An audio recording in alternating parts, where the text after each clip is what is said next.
Chers membres du Forum Exorcisme catholique, loué soit Jésus-Christ. Je suis Monseigneur Cyril Samkomba, supérieur général de la communauté catholique des Saints-Martyrs à Yaoundé au Cameroun. Je voudrais par cet enseignement vous parler d'un problème spirituel très récurrent dans la vie des chrétiens. Le fait d'être dépensier, prodigue, incapable de retenir, de faire des économies, de retenir ce qu'on possède jusqu'à la ruine totale. Il s'agit du sort maléfique des mains et des poches percées. Alors, qu'est-ce que c'est qu'un maléfice des mains ou de poches percées? C'est un envoûtement pratiqué dans la sorcellerie pour détourner une destinée en appauvrissant la victime. Ce sort maléfique a pour but de conduire tout argent qui tombe dans votre main vers les débits de boissons, les jeux de hasard, les soirées, les boîtes de nuit, les hôtels de luxe, vers une multiplicité de partenaires sexuels, vers les hôpitaux, les pharmacies, les maisons de justice, les morgues et bien évidemment dans les imprévus de toutes sortes. De manière à ce que vous retrouvez les mains vides ainsi que les poches vides. Et cela après chaque entrée financière.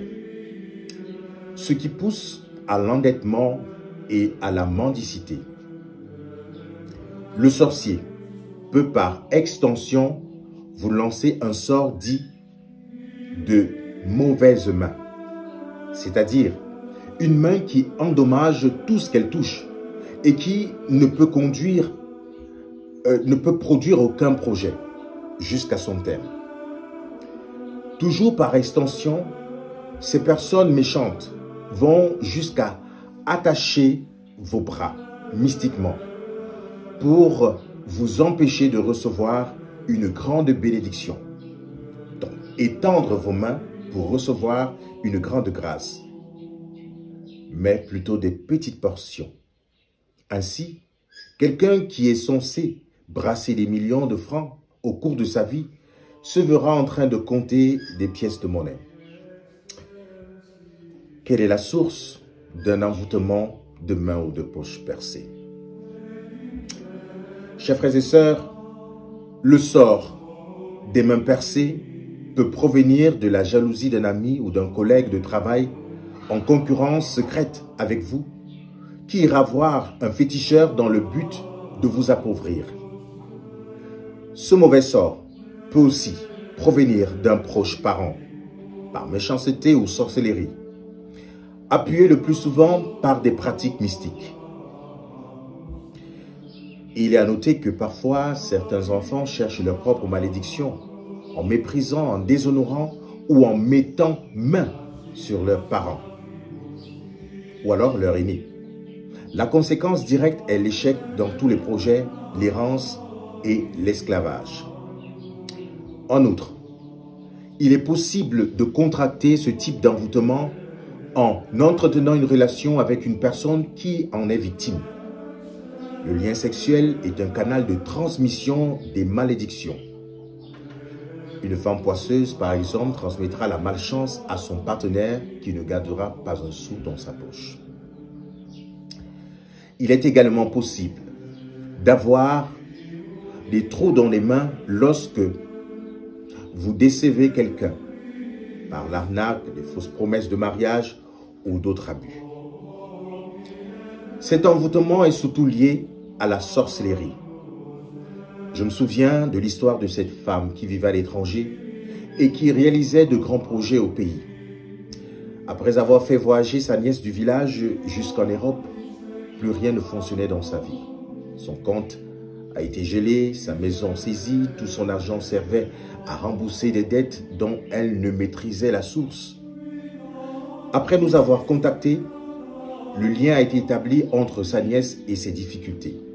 En effet, sa nièce était membre d'une confrérie de sorciers de son village qui utilisait l'argent de la pauvre dame pour alimenter leur marmite de viande humaine.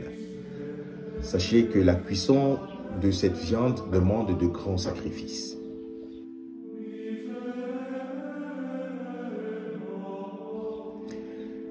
Les sorciers peuvent également envoûter un verre de vin pour que la victime passe son temps à dépenser tout son argent, à boire et à donner à boire en longueur de journée jusqu'à épuisement complet de son argent.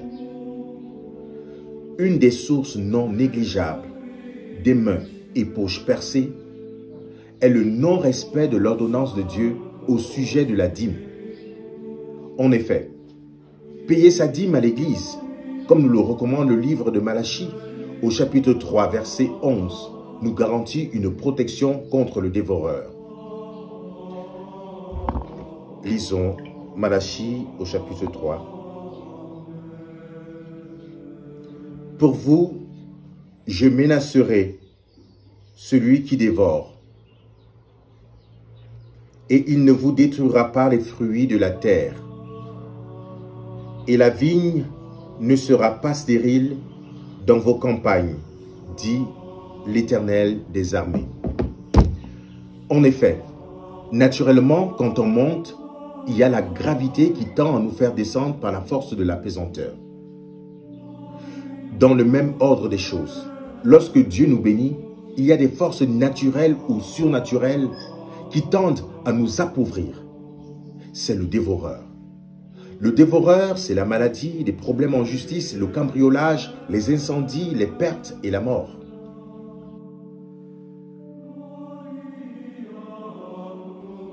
Donnons les objectifs de l'envoûtement par les mains et les poches percées.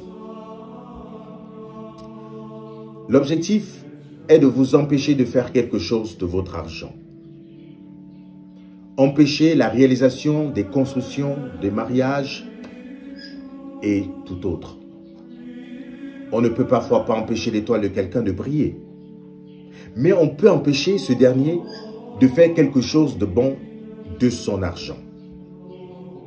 Comme tout sortilège, il existe un point d'activation. À notre connaissance, aucun sortilège n'est permanent. Les sortilèges sont conçus pour prendre effet dans des situations ou événements bien précis. Par exemple, une femme ayant un envoûtement de mariage n'aura aucun problème lorsqu'elle rencontrera un homme qui la fera souffrir et l'abandonner avec 4, 5, 6 enfants au bout de 15 ans. Mais dès qu'elle rencontre l'homme de sa vie, l'envoûtement s'active immédiatement pour l'empêcher d'atteindre son but, dans le mariage. Ainsi, le mauvais sort de main percée s'active dès lors que l'argent touche la main de la victime. Comment combattre ce type d'envoûtement? On peut se délivrer de cet envoûtement par des prières et des neuvaines pour la restauration de ses biens, par la participation aux messes des malades et des causes difficiles pour le désenvoûtement, par des bains de purification pour briser les sorts et les mauvaises ondes, par le don des offrandes et actions de grâce à l'Église et en s'acquittant de sa dîme, et aussi en faisant des aumônes aux pauvres et aux nécessiteux.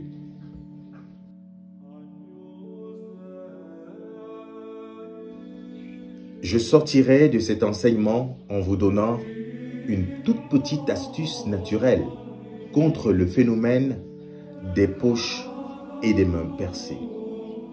Comme ingrédients, préparez du lait de vache, du citron, du miel, de l'encens qu'on appelle ambar. L'encens ambar est un catalyseur de prospérité financière. Commencez par faire une fumigation avec l'encens ambar. Il a des propriétés uniques visant à renforcer les énergies d'attraction de la richesse et à ouvrir les portes de la réussite. En brûlant cet encens, vous créez un environnement vibratoire propice à la réalisation de vos ambitions financières et professionnelles, attirant ainsi les opportunités et favorisant le flux positif d'énergie monétaire. Ensuite, nettoyez-vous les mains les paumes de main avec du citron. Frotter pendant 5 minutes environ. Faire ensuite un petit mélange de miel et de lait de vache pour se laver les mains avec le mélange, sans eau ni savon. Une fois le lavage fait, attendre 40 minutes, le temps que le mélange sèche sur vos mains. Après, allez prendre un bain dans lequel vous versez du sel béni, et vous pressez quelques fruits de citron à l'intérieur du bain. À la fin du bain, ne vous essuyez pas. C'est sur cette astuce que je clôture cet enseignement sur le phénomène des mains percées. Vous aurez des prières y afférentes sur cette même plateforme. Que Dieu vous bénisse. Au revoir.